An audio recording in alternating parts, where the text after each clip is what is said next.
कल शाम को पिताजी का हमारे फ़ोन आया 4:50 में। उन्होंने कहा हमको चक्कर मार रहा है, आ जाओ। तो हम लोग उनको पीटीएस से लेके और विहान हॉस्पिटल लेके गए राकेश पटेल के यहाँ। चक्कर आ रहा है तो ले जाते, शुगर बढ़ गई होगी, डायबिटीज़ थी उनको, बीपी बिल्कुल नॉर्मल था। हो गया, ले गए वहाँ, दवाई चालू की तो डॉक्टर ने ईसीजी की, उसमें बोला कि माइनर हार्ट अटैक, और फिर प्रोसीजर चालू कर दिया उन्होंने इमरजेंसी में रख के। तब तक बिल्कुल नॉर्मल थे, स्टेबल थे पिताजी, बात कर रहे थे, बोल रहे थे, अपने चल के अंदर गए हैं।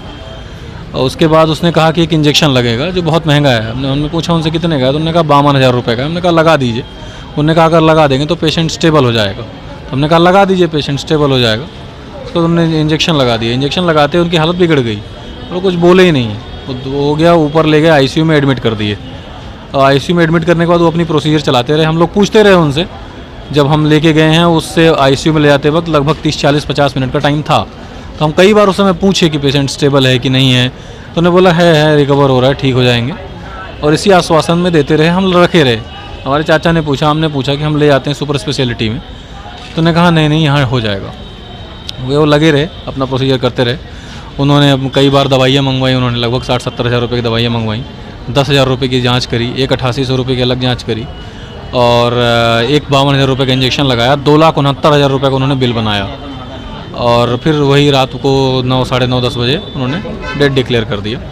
1 घंटे का जो लापरवाही की गई, उस समय अगर हमें बता दिया गया होता तो हम सुपर स्पेशलिटी में ले जाते, हम दूसरे डॉक्टरों के पास ले जाते। वो एक नेग्लिजेंस है डॉक्टर राकेश पटेल की तरफ से, उस पर कार्रवाई होनी चाहिए, हम यही चाहते हैं।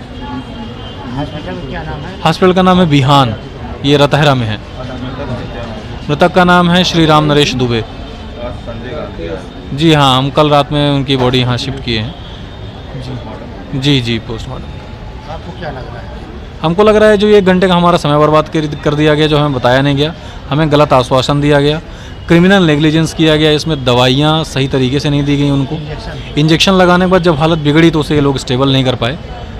मुझे लगता है इंजेक्शन का डोज भी सही नहीं दे पाए, इसी वजह से हालत बिगड़ी। क्योंकि उसके पहले पिताजी बिल्कुल स्टेबल थे, अपने से चल के वो अंदर गए हैं, बोल रहे थे। आईसीयू में जाने तक, जब तक इंजेक्शन लगा उस तब तक बोल रहे थे, बातें कर रहे थे, और वो बिल्कुल ठीक थे। हाँ, इसकी शिकायत हमने थाने में की। पहले इनके गुंडे आ गए, और प्राइवेट गुंडे गन ऑन लेके आ गए थे। जब हमारे परिजन आक्रोश में आ गए और उन्होंने बात करनी शुरू की, डॉक्टर वहाँ से भाग गया, फाइल भी लेके चले गए थे वो। उसके बाद हमने जब पुलिस को फ़ोन किया, पुलिस आई। पहले तो शुरुआती दौर में पुलिस ने कॉम्प्रो करने की कोशिश की, बाद में हमारे कुछ रिश्तेदार आए, फुफा जी लोग, चाचा लोग हमारे, और जब हितेंद्र नाथ शर्मा जी जो टीआई हैं वो आए, उन्होंने फ़ाइल मंगवाई, तब जाके हमारी फ़ाइल आई है, फिर केस दर्ज किया गया है। उसके बाद हुआ ये सब। और पहले उनके गुंडे आए, धमकी दिए, बोल रहे थे गोली मार देंगे। हमारे चाचा से धक्का मुक्की भी करी, उनको गन दिखा रहे थे, वो 2-3 गुंडे भी थे उनके। और बाद में फिर धमकी उमकी दी। फिर जब हमारे परिजन आए तब वो शांत हुए, जब पुलिस आई तब वो लोग भी शांत।